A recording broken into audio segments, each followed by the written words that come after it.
Episode 8. Scaling Up. Jared woke before sunrise, energized and daunted. Orders were still rolling in, and Rachel's podcast had gone viral within their small town and beyond. The pressure to meet demand mounted quickly. He stared at his limited supplies: glass jars, craft paper, essential oils, and knew he had to act fast or risk losing momentum. He scribbled down a plan on a notepad. First, he called Clara. "You free today?" he asked. "For you." "Always," she said. "What's going on?" "I need help sourcing ingredients cheaper, faster, and maybe finding someone to help me make batches." By noon, they were in Clara's car, heading to a co-op 40 minutes away that sold oils and soap bases in bulk. Clara, ever organized, had made calls to a few vendors and even brought samples of packaging alternatives. "Look," she said, holding up a sleek, recycled glass jar.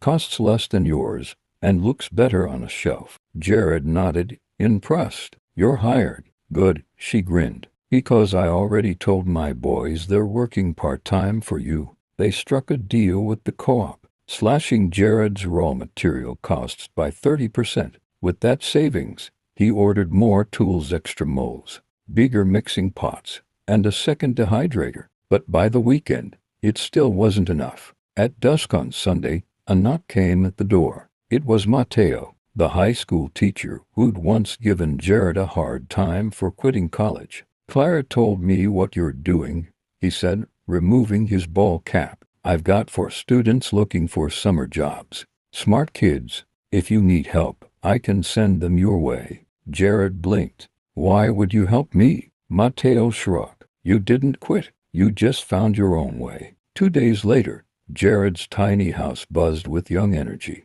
They followed his instructions carefully, bottling creams, measuring oils, even designing new labels with free software Clara introduced. He set up workstations in the garage and turned the back porch into a drying area. By the end of the week, they'd fulfilled nearly every pending order. His website now displayed handcrafted by the Harper crew, a nod to his growing team. That Friday evening, as the sun sank over the neighborhood, Jared sat in his backyard, exhausted but proud. "Do you realize what you're building?" Clara asked, handing him a soda. He looked at the hum of activity around them: laughing teenagers, drying racks, rows of labeled boxes. "Something real," he whispered. "Something mine." She touched his arm. "And it's just the beginning. Like and subscribe."